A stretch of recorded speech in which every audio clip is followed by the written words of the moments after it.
Bienvenue à cette revue des marchés boursiers Cachemire du jeudi 9 novembre 2023. Contrairement à tout ce qu'on avait depuis un certain temps, là, ça s'est gâté aujourd'hui à la bourse du côté de Wall Street. Du côté de Toronto, dans le vert, grâce au pétrole notamment. Donc, le TSX en hausse de 0,3 19 587. Le S&P 500 met fin à 9 journées consécutives de hausse en baisse de 0,8 4 347 points. Le Dow Jones en baisse de 0,6 33 891. Le Nasdaq, 10e hausse consécutive.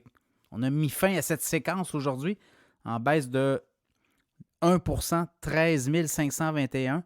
Le baril de pétrole monte de 41 cents à 75,74. Est-ce qu'on a atteint le fond du baril dans le cas du pétrole? Sans jeu de mots, évidemment, on était autour des 90 jusqu'à tout récemment. Puis là, on a vraiment pris une débarque. Est-ce qu'on va remonter à suivre? Le Bitcoin est en feu. On a atteint les 37 000 aujourd'hui. Et là, au moment où je vous parle, 36 805 910 de hausse. Et du côté de l'or, l'once d'or, hausse de 12 l'once d'or, 1969,80. La nouvelle, et c'est la douche d'eau froide, là, c'est Jérôme Powell, le grand patron de la Fed, qui a pris la parole aujourd'hui. Là, il dit clairement, écoutez, l'économie roule quand même assez bien aux États-Unis et on n'hésitera pas à remonter les taux, notamment les taux, les coûts d'emprunt, si jamais on voit qu'on est en train de leur rééchapper ou on est en train de l'échapper de nouveau. On veut vraiment s'attaquer à l'inflation. Donc, c'est assez clair. Par contre, la majorité des économistes analystes soutiennent que c'est terminé les hausses de taux. On comprend qu'il y a une partie de bras de fer qui se joue et que le président de la Fed est encore sur un ton hawkish, donc interventionniste. Mais jusqu'à quand? Donc, on est dans cette période-là. Il y a aussi la Banque du Canada qui a dit que les Canadiens devront se préparer à avoir des taux élevés encore pour un petit bout. Ça, c'est le discours officiel, mais vous le voyez, depuis le mois de juillet, il n'y a pas eu de hausse de taux.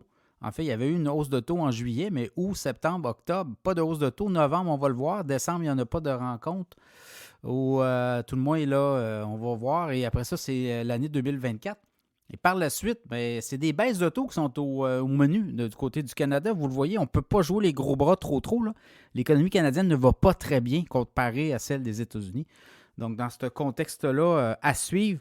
Disney, des bons résultats. Le titre a monté là, de 7 aujourd'hui, 90,34 $. Donc, Disney, les actionnaires, les investisseurs ont vu du feu aujourd'hui. ARM, microprocesseur, fabricant de microprocesseurs, a dit que ses ventes allaient diminuer. Donc, le titre a reculé de 5,2 %. Donc, c'est un peu ça la journée. C'est vraiment la Fed là, qui est venue jeter une douche d'eau froide. Est-ce que demain sera un autre jour? Sur le marché obligataire aussi, là, on a vu les Américains.